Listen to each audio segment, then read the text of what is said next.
दोस्तों, आज हम बात करेंगे इंडिया के आखिरी बड़े मास्टर प्लान की 12th 5 ईयर प्लान। जैसे हम घर बनाने से पहले एक नक्शा बनाते हैं, वैसे ही 2012 से लेकर 2017 तक देश को कैसे चलाना है, ये उसका ब्लूप्रिंट था। Now start the class. Blueprint 12th 5 year plan 2012 to 2017। First model, the 12th plan followed the inclusive growth model. Unlike previous models that focused only on GDP, this model integrated economic growth with social welfare and environmental sustainability. It shifted the focus from just quantity of growth to the quality of life. इसका model जो है बच्चों, वो inclusive growth पर based था। इसका मतलब यह नहीं था कि सिर्फ बड़े शहरों में मॉल बन जाए। इसका मतलब था कि हर गरीब, हर किसान और हर महिला तक जो है इसका फ़ायदा पहुँचे। और सिंपल भाषा में अगर कहें तो सबका विकास। Second, main objectives. The core theme was faster, sustainable and more inclusive growth. Faster, aiming for a high GDP growth rate to generate resources. Sustainable development without destroying the environment. More inclusive, ensuring the benefits of growth reach the poor, women and minorities. इसके 3 बड़े keywords याद रखिए। First, faster, economy को तेज़ी से भगाना। Second, sustainable, environment को बचा कर रखना ताकि आगे की जनरेशन पछताए नहीं। थर्ड, मोर इंक्लूसिव, सोसाइटी के हर कोने तक पैसा और सुविधा पहुंचाना। Third, explanation. The plan acted as a bridge between the old centralised planning and the modern market economy. It emphasized that the government should not do everything alone.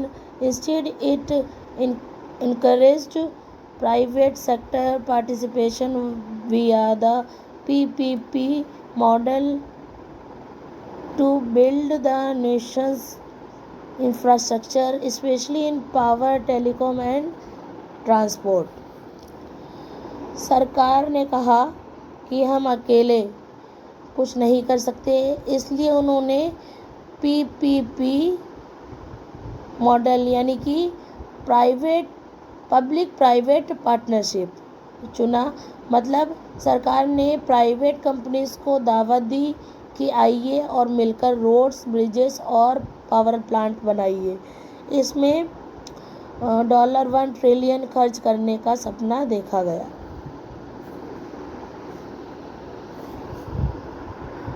Fourth, key highlights.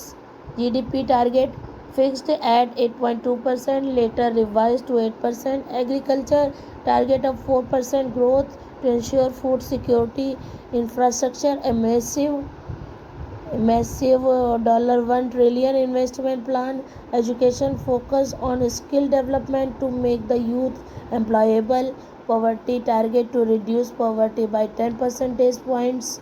Health aim to reduce the infant mortality rate IMR to 25 per 1000 live births.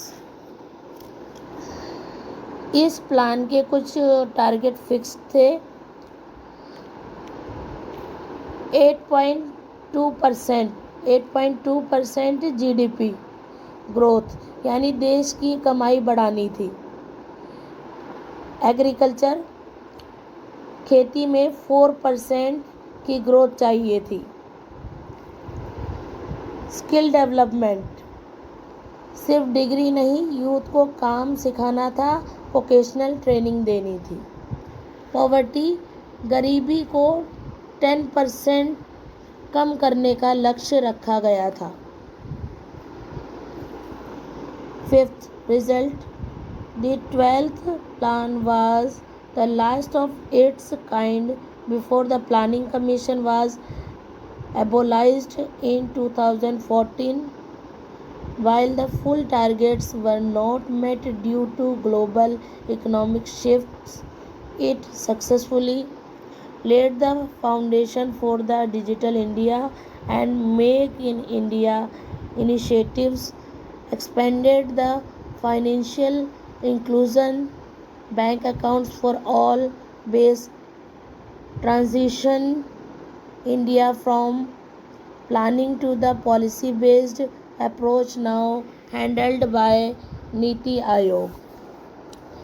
बच्चों, ये हमारा आखिरी plan था क्योंकि इसके बाद नीति आयोग आ गया था और हालांकि सारे टारगेट्स पूरे नहीं हुए थे, पर डिजिटल इंडिया इसके डिजिटल इंडिया और financial inclusion, bank account for all की नींव रखी गई और इसी प्लान की वजह से आज इंफ्रास्ट्रक्चर में हम इतने आगे हैं।